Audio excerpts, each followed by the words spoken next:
Redistricting in Texas, like in all U.S. states, is the process of redrawing electoral district boundaries for the U.S. House of Representatives, the State Senate, and the State House of Representatives.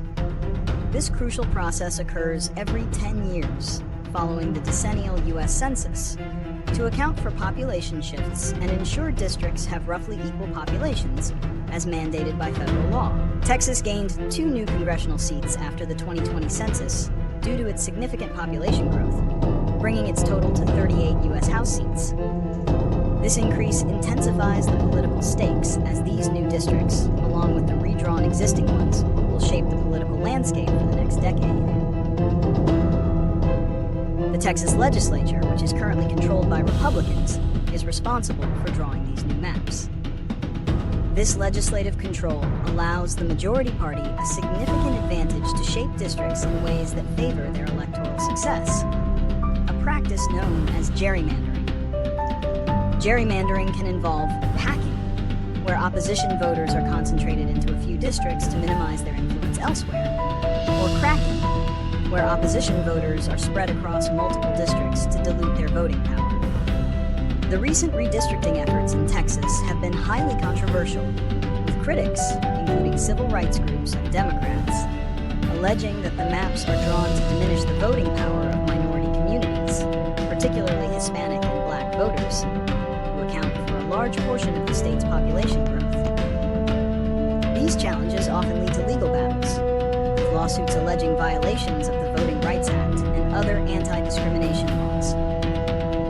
The outcome of these legal challenges, which can sometimes extend for years, ultimately determines the final shape of the districts, and consequently, the balance of political power in both Texas and potentially U.S. Congress. The process of redistricting in Texas is heavily influenced by a confluence of political, demographic, and legal factors, with the ultimate goal for the controlling party being the maximization of their political power. One of the most significant reasons for the contentious nature of Texas redistricting is partisan advantage. The state legislature, currently dominated by Republicans, has the authority to draw the maps. This presents a golden opportunity for the GOP to create districts that favor their candidates and ensure a lasting majority in both the state legislature and the U.S. House of Representatives. This is often achieved through gerrymandering techniques like packing, concentrating opposition voters into a few districts, and cracking, spreading opposition voters thinly across many districts to dilute their overall voting power. Population growth and demographic shifts are also crucial drivers. Texas gained 2 new congressional seats after the 2020 census, largely due to the rapid growth of its Hispanic and Black populations. While federal law requires districts to have roughly equal populations, the drawing of lines can effectively dilute the voting power of these growing minority groups. Critics argue that the maps are intentionally drawn to reduce the influence of these communities, who tend to vote Democratic, in order to maintain Republican control. Furthermore, incumbent protection plays a significant role. Legislators often draw maps in a way that shores up the electoral security of existing office holders from their own party, making their districts safe and less competitive. This reduces the likelihood of facing strong challenges in future elections. Finally, legal precedents and potential challenges heavily influence the process. While there are no federal prohibitions on partisan gerrymandering, the Voting Rights Act and the 14th Amendment's Equal Protection Clause prohibit racial discrimination in drawing districts. Texas has a long history of its maps being challenged in court for alleged violations of these protections, leading to protracted legal battles that can sometimes force maps to be redrawn by courts. This constant threat of litigation means mapmakers must walk a fine line between maximizing partisan gain and avoiding clear violations of federal law. The consequences of redistricting in Texas, particularly when gerrymandering is employed, reverberate across the political landscape, impacting everything from individual representation to national political dynamics. One of the most significant consequences is the dilution of minority voting power.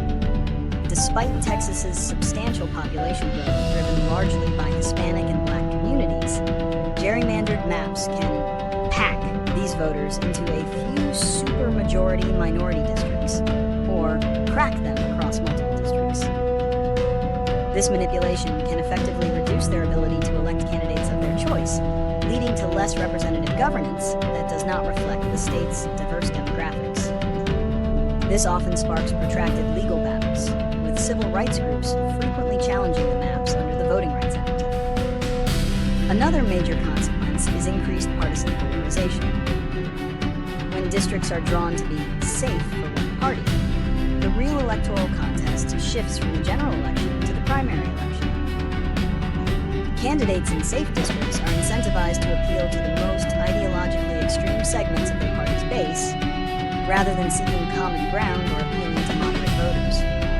This can lead to the election of more extreme lawmakers, making bipartisan compromise and effective governance more challenging at both the state and federal levels. Furthermore, gerrymandering can lead to reduced electoral competitiveness and voter disengagement. In districts designed to be overwhelmingly one-sided, general elections often become foregone conclusions. This lack of genuine competition can discourage potential candidates from running and suppress voter turnout, as citizens may feel their vote doesn't genuinely matter in a predetermined outcome. This erosion of competitive races can diminish the vibrancy of democratic participation. Finally, the Texas redistricting battle has national implications. As Texas gained 2 congressional seats, the way these new and existing districts are drawn directly impacts the partisan balance in the U.S. House of Representatives. A gerrymandered map in Texas can help solidify or expand a party's national majority, affecting the legislative agenda and policy direction for the entire country for the next decade. The legal and political strategies employed in Texas often serve as a precedent or battleground for similar fights in other states, highlighting the far-reaching consequences of state-level redistricting decisions. Addressing the contentious issue of redistricting in Texas and preventing partisan gerrymandering requires significant reforms. Here are some of the proposed solutions. One of the most widely advocated solutions is the establishment of an independent redistricting commission. This involves taking the power to draw electoral maps away from the partisan state legislature and entrusting it to a nonpartisan or bipartisan body. These commissions are typically composed of citizens selected through a fair, transparent process, often with criteria that prevent current or recent politicians, lobbyists, or their close family members from serving. The goal is to create maps based on neutral criteria like population equality, compactness, contiguity, and respect for communities of interest, rather than partisan advantage. States like California and Arizona have adopted independent commissions, and while not perfect, they are generally seen as producing fairer maps than those drawn by politicians. Another potential reform is the adoption of multi-member districts combined with proportional ranked choice voting, RCV. Currently, Texas uses single-member districts where only one representative is elected per district. With multi-member districts, several representatives are elected from a larger district, and RCV allows voters to rank their preferences. This system makes it much harder to gerrymander effectively, as even minority political groups within a district can elect a representative if they reach a certain threshold of support.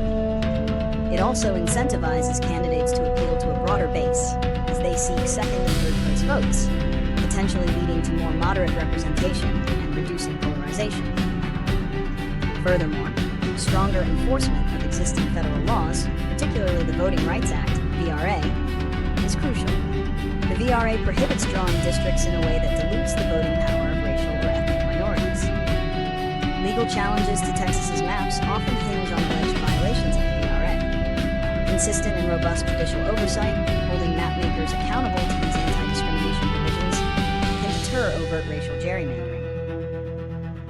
Finally, while less impactful on its own, increased transparency and public input during the redistricting process can foster greater accountability.